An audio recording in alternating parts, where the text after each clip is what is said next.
Now you're going to have to listen to this carefully. It's a nice, funny story.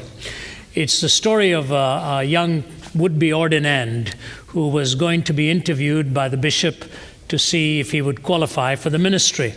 So the bishop looked at him and said this. He said, "Well, Sam, will you tell me the parable of the Good Samaritan?" "Yes, sir, I will, sir. Once there was this man traveling from Jerusalem to Jericho, and he fell among the thorns, and the thorns sprung up and choked him. And as he went on, he didn't have any money, and so he met the Queen of Sheba, and she gave him 1,000 talents of gold and 100 changes of raiment.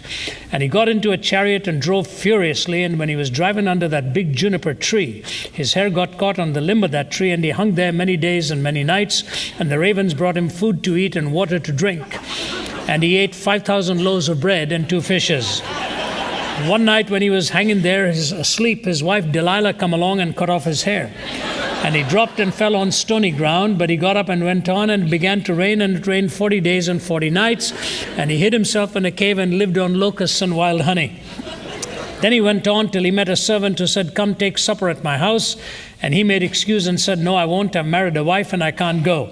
And the servant went out in the highways and in the hedges and compelled him to come in. After supper he went on and come on down to Jericho. And when he got there, he looked up and saw that old Queen Jezebel sitting way up high in a window.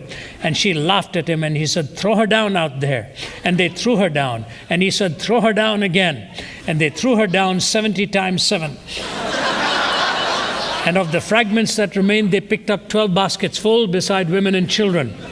And they said, "Blessed are the peacemakers," P-I-E-C-E. Now, whose wife do you think she will be on that judgment day?